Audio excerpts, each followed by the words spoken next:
So chapter number 2. So we are here. This one thing.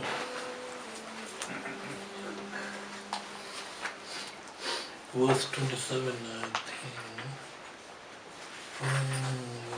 22. Our beginningless cycle of existence. In this life and others, unknowing, I committed transgressions in order them to done by ignorance. Overwhelmed by the deception of ignorance, I rejoice in what was done, but now seeing this mistake from my heart, I confess them to Buddha. This is confessions. So confession here, so in the commentary,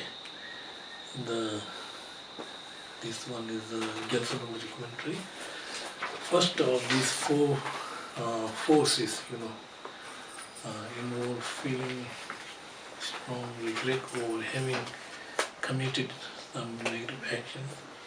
In order to achieve this level of regret, you must contemplate carefully the way in which negative actions trigger three different karmic results, which is ripening result of the karma. So doesn't matter whether good karma or bad karma, there are always three karmic results. Ripening result similar to the cause, environmental result. So when the karma is finished, good karma or bad karma, we will experience three. When the karma is complete, with the four aspects, for example, like action of killing, object, motivation, preparation, completion, complete, then we will experience the three happening results of the karma. And then opposite, action of avoiding killing with the complete with these four aspects, we will also receive the result of three karmic actions. If avoiding killing, object, motivation, preparation, and completion, we also receive any karma which is complete, then we always experience three results. Happening result of the karma, result similar to the cause, environmental.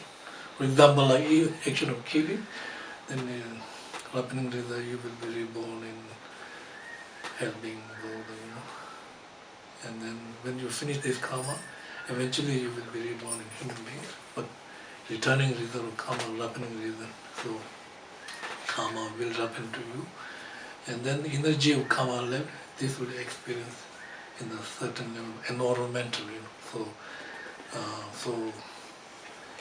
environmental result of karma. So similar to the positive karma also said. The second force is described in the compendium of the training, consists of the performing practice such as studying so second is first is second, this is the power of regret. So regret is kind of like, so when you have strong regret, will purify the karma. Now next is power of kind of like antidote. So what is like, antidote is kind of like medicine. So when we become sick, we need to take medication. So it depends on the sickness. If your stomach sick, you have to take medicine. Right? If you have a headache, then you have to take. All have certain level of medicine. So similarly, this antidote is kind of the medicine for the negative mind. So these are 6.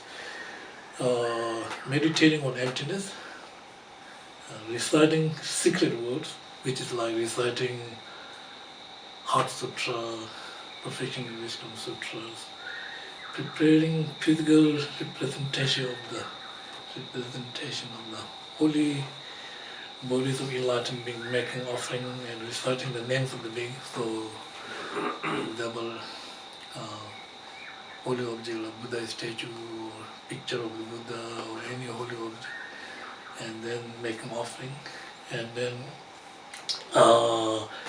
reciting the names of Buddhas, mantras, especially for purification. Then you will recite 35 Buddhas names, recite the name of 35 Buddha. So it's very effective, very good for purification. The third four is restrain yourself perfectly from ever committing these negative actions again in the future. So it's kind of like making pledge. I will not do this again. Fourth consists of meditating upon the wish for enlightenment, and the similar practice here it is the first four, which is described in great detail. The point to be considered are the time at which the bad deeds may have been committed, the cause, the mode of expression, the undertaking of the deeds, its object, and how the deed was committed. So giving more detail. We will explain the first four in 4 steps.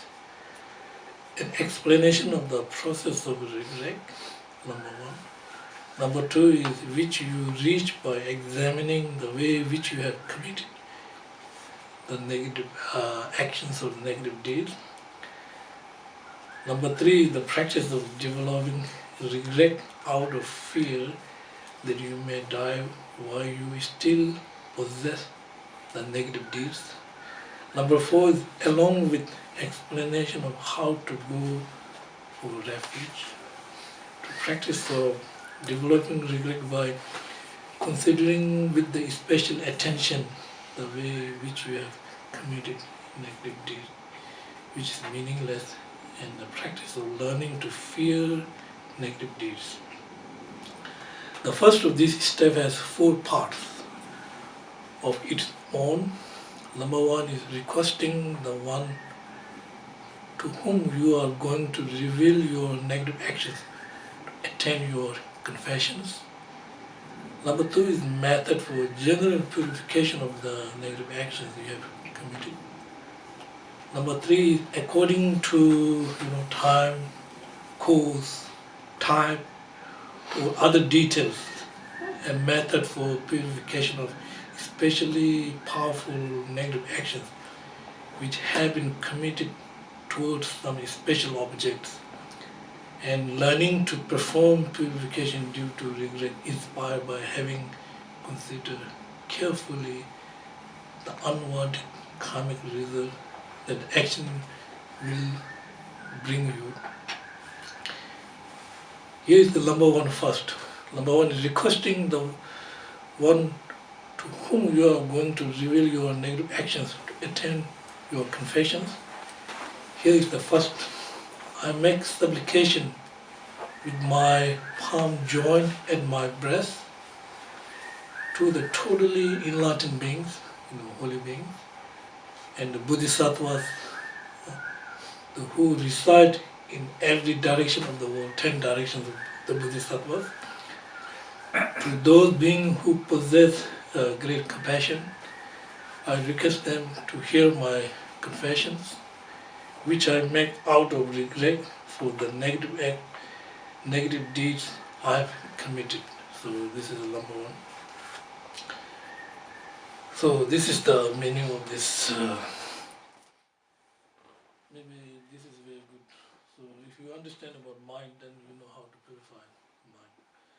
So number 1 is the Gombawa is the great master. The Gombawa is Kadamba master, and later he became the main disciple of the Milarepa, and great Kagyu master. So in his Gombawa said in his text, right? He said, too close to be recognized, too deep to grasp, too easy to believe, too amazing to be understood intellectually. These are the 4 obstacles we are not recognizing the pure nature of the mind. 2,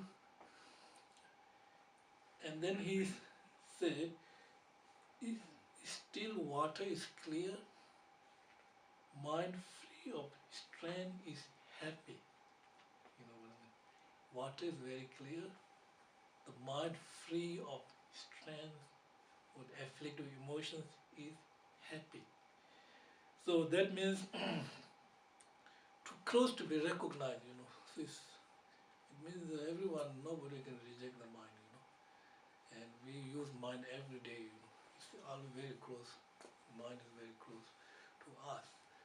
And we use mind all the time. Feeling, whatever, emotions, you know, recognition, or whatever, you know, happening in your mind on the basis of the mind. We use the mind. But the question is, do we really recognize that mind? You know, it's very close. It's, you know what I mean? This pristine awareness mind. You know, we call Rigpa in Rigpa. Rigpa is pristine awareness mind. And but this is very close, but we are not recognizing this mind because of Marikpa, it means ignorance. Take away this ignorance, take away this pristine awareness mind. So because of ignorance, we are unable to see this. Even though very close, always, even though like, you know, faith is very close, but cannot see by itself. You know, faith is very close, but cannot see by itself. So similarly, this mind is very close, but cannot see by itself. Too deep to grasp, you know, it is because the understanding mind is very, very deep. We often talk about mind, but understanding mind is so deep, you know. It is, we can say it's something like beyond our ordinary conceptions, you know. It's beyond our ordinary, you know. We use the mind, but understanding this, you know, we call that mind the pristine awareness mind, which is essentially nature is emptiness. It is clear is luminosity. It is aspect is unimpededness, without blocking, you know. So these kind. So when we talk about the essential nature, this mind is emptiness and clear, knowing, and the, you know, luminous is the clarity of the mind, and unimpededness is aspect is manifesting without blocking. You know, we see that aspect. So this is very, very deep to grasp. You know. Too easy to believe. You know, nobody can reject mind. That doesn't. No matter who you are, like whether you are a believer or non-believer, who will reject the mind?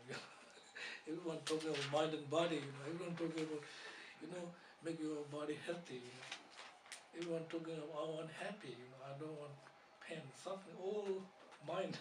You know, nobody can.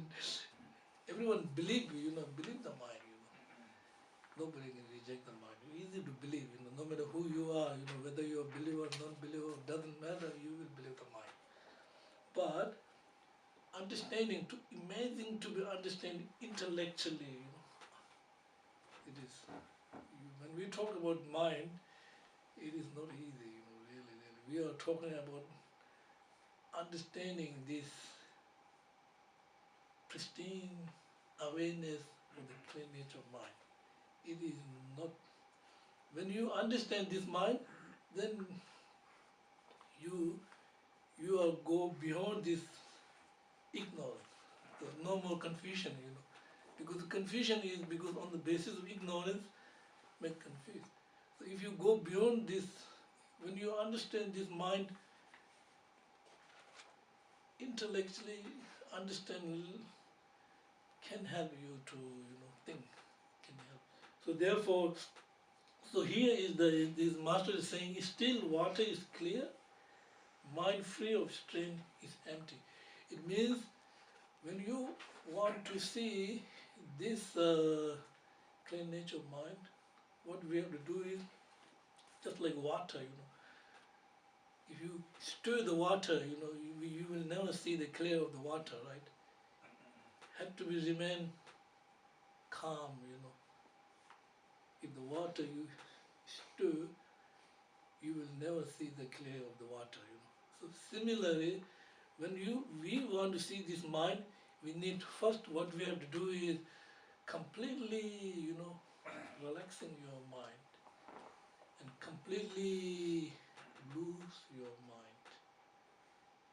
Completely, relaxing and losing your mind, but do not control the mind.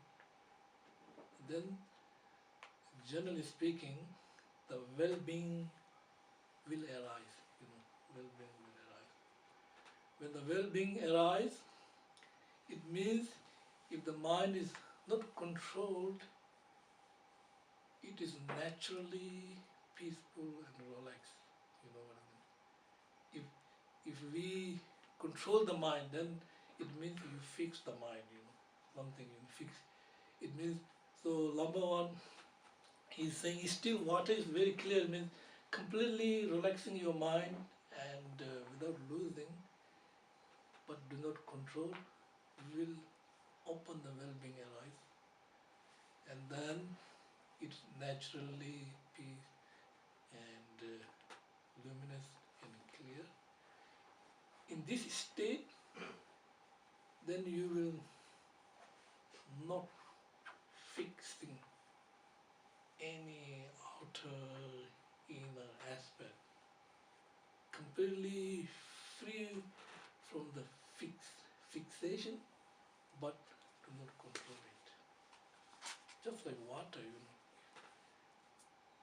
you are not constantly stir this water. You will never see the clear. If the water is very calm, remain, you will see the clear nature of water. And then next, and then when you, without fixing but remain, do not control the mind, then it will, generally speaking, you will recognize the mind is empty, empty nature.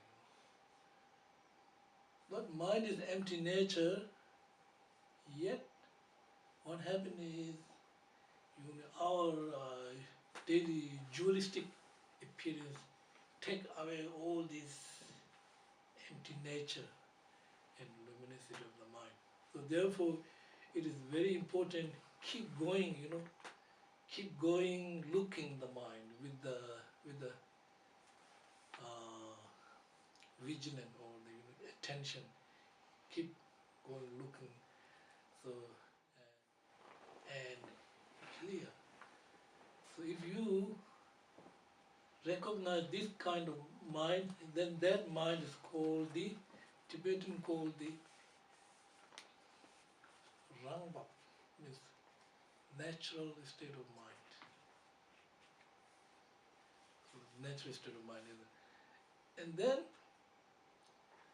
also very important, you should remain on the present state and without thinking past and future, without thinking of what did happen in the past, things like that, what will happen in the future, thoughts will arise. So without thinking past and future, just remain your mind on the present state. When you remain your mind in the present state, generally speaking,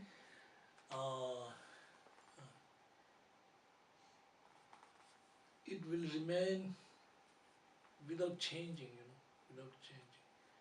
without changing, because the pristine awareness mind, never ever, no need to change, no need to produce. You know what I mean? It's always there,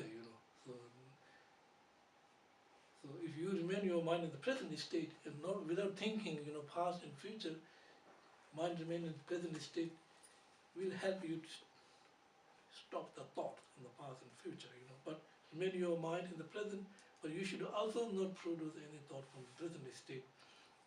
It means remain your mind with non-conceptualizing, Conceptual mind, then thought arise. You know what I mean? To see this pure nature, try to non-conceptualizing mind. Try to make your mind familiar with non-conceptualizing. So when this happens, and then eventually we will recognize it comes from itself, It comes from itself.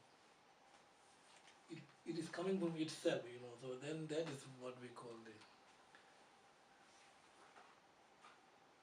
natural state of mind. We also call mind of immediacy. This is the mind. This is number one. Is still water is clear, mind free of strain is happy. Now 3 key points, isn't it? In order to see this mind, we have 3 key points. Number one is absence of contrivance. Number 2 is absence of distraction. Number 3 is absence of meditation. Absence of contrivance means, remember, when we are going to see this mind, we keep going, looking this mind with this vigilant and strong introspection and mindfulness, and eventually it will turn into non-conceptualizing in mind. When the non-conceptualizing, then no thought will not arise, right? And then, so then you remain your in the mind in the present state, right? But absence of contrivance means do not produce anything from this mind. Nothing, absence of, do not produce. If you produce, thought will arise, so it will turn into the conceptual mind. So what we are looking and we are trying to see this mind with not conceptualizing and familiar, and do not produce anything from this mind. This is absence of contrivance. Absence of distraction. So distraction means when you keep looking this mind, if you fix the mind with the object, like form, smell, taste, and tangible, then grasping starts. Right? Then you will lose this. Mind is scattered, distracted, this nature of the mind. So you are unable to see, right? So therefore, absence of distraction means do not fix your mind with this sensory object during meditation time. When you sensory objects like form, smell, taste, and tangible, then grasping will start. When grasping, mind is scattered, you will not see this mind. Absence of distraction. Absence of distraction also means do not lose this clarity of the mind. Always keep, it means always keep clear and transparency, absence of. So that is meaning of absence of distraction. Absence of meditation means, remember, when you feel this mind, then you don't need to meditate, you experience this mind, right? And then this, what we call this natural state of mind, no need to worry, no need to meditate, because it means, so this is the 3 points, mind. Now 3 bodies of the mind. Remember this natural state of mind, this pristine awareness mind, its nature is emptiness, right? Knowing, luminous is clarity, and all aspects, all aspects realizing without blocking or obstacles are unimpeded. It's the nature of this mind, right? This mind. So it means when we are meditating and looking this mind, these 3 essential mind, and eventually you transform your mind in non-conceptual mind, like non-conceptual mind, then it is very important. We are not searching anything, No need to search. It is, but all we have to do is just have to recognize them, just like the beauty is there, Don't have to make beauty, It's very beautiful there. This essential clarity, unimpeded beauty there, Don't have to produce anything, What we have to do is just recognize them. Just recognize this mind. So when we recognize this mind, isn't it? It will generally speaking, into 3 bodies of the Buddha, like empty awareness transform into the wisdom Buddha, right? Clarity is transform into the complete enjoyment body, and the unimpededness transform into the emanation body, This is about 3 bodies of Buddha, When Buddha enlightened, he manifests his emanation body in order to teach. It teach the sentient beings, because if only Buddha manifests a complete enlightenment body, then only high beings receive teaching. Therefore, and so therefore, this is the 3 key points, and transform into the 3 bodies of this body. And next is integration and transmutation of thoughts and emotions. These are like, when beginning, when we start meditation, often thought arises, right? When thought arises, so what should we do, right? And instead of recognizing the thought, just any thought, emotion arise during meditation time, be alert, and be aware. Ignorance will not dispel this, not take away this clarity. When you are not aware, ignorance will take away the emptiness and luminosity of the mind, and make confused. If you are aware a lot and do not hold the thought, instead of holding the thought, remaining your mind on the detached observation of thought. When detached observation of thought means thought arises, eventually it will, absorb back to the mind. Just like waves come from the ocean, go back to the ocean. See the rainbow, lightning rainbow is scattered, things like that. So therefore, transforming thought means, usually we have 5: attachment, anger, ignorance, pride, and jealousy.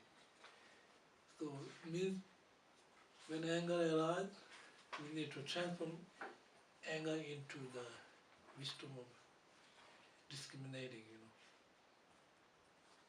Attachment arises, transform into the wisdom of discriminating. Anger arise, transform into the wisdom of pristine awareness. Ignorance arise, transform into the wisdom of equanimity. Pride arise, transform into the wisdom of so anger arise, so attachment arise, transform into the wisdom of discriminating, right?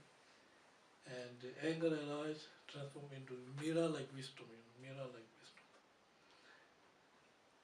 Ignorance arise, transform into the wisdom of pristine awareness, dharma tattva in Sanskrit. Pride arise, transform into wisdom of equanimity. Jealousy arise, transform into the wisdom of accomplishment. These are five pristine awareness wisdom, and very difficult. So this is the, if you are able to transform thought and emotions into these five wisdom, you may have doubt, because unable to transform this, all the emotions into these five pristine awareness. But if you practice, eventually, you will be able to do this, and all these thoughts are not harming to you. No matter what thought arrive, it beneficial for you to strengthen or increase your wisdom. So these old teachings are coming from this Indian master, Mahasiddhi Maitreya. He's the teacher of the Marpa Lotava. The teacher of Marpa received many teachings from the Mahasiddhi Maitreya. He studied in Nalanda institution in India. So Mahasiddhi Maitreya is great master. And first he was the ordained monk in Nalanda institution. He studied there, and later he received Training initiation, and he started drinking, all of the beer, the Australian drink. Because he is not allowed to drink because he's a monk, they will expel from the, and he still is drinking, and then one day they expel him from the monastery because he's breaking vows, not allowed to drink, Then he went to Ganges River in India, Varanasi, there's Ganges River. All he have is one, bamboo can and one mattress, just animal mattress. So he put mattress on the Ganges River, just like he sit there with the rowing with this bamboo can, and sit on this skin. On the Ganges River in India, which is in Varanasi, which is very, very holy river, Hindi believe. So he started rowing with this, and he go to Vajra, and also beer, put Vajra like this. But all these, he can transform all this beer and Vajra into the bowl of milk. Later they realize he is a Mahasiddhi, great master of this. So this is the teaching. All this teaching coming from those master in the Maitreya. So Marpa received teaching from him. And also Tumpun Nelson is a very great master, Tibetan.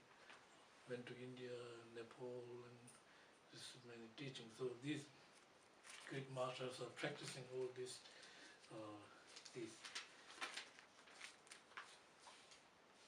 Let me tell one story. You want to listen to this story? There's a story, so maybe we call the nail in the wall, story. So this is very useful, I think, when we are thinking about anger, things like that. So it's very useful. We use that this story. there once a little boy who had bad temper, bad temper.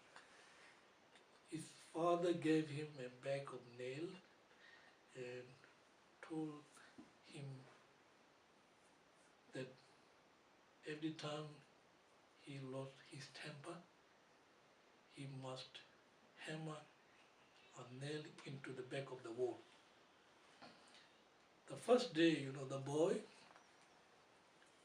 had driven 37 times into the wall. First day, this little boy, Over the next few weeks, as he learned to control his anger, the number of nails hammered daily gradually decreased down. He discovered it was easier to hold his temper than to drive those nails into the wall. Finally, the day come when the boy didn't lose his temper at all. He told his father about it, and father suggested that the boy now pull out one nail for each day. That was able to hold his temper. And then the day passed and the young boy was finally able to tell his father that all the nails were gone. The father looked his son by the hand and led him to the wall, and he said, "You have done well, my son, but look at the holes in the wall. The wall will never be the same. When you say things in anger, they leave a scar, just like this one." It's good, isn't it? This is very, very good, very effective. This is similar, all these emotions, anger, just like war, but not like it. No matter, always there's something, energy will left, imprint will left. So this will take long time to, like mark, it's marked there. The world is different, similar. So this kind of so when we talk about this understanding nature of mind, actually we need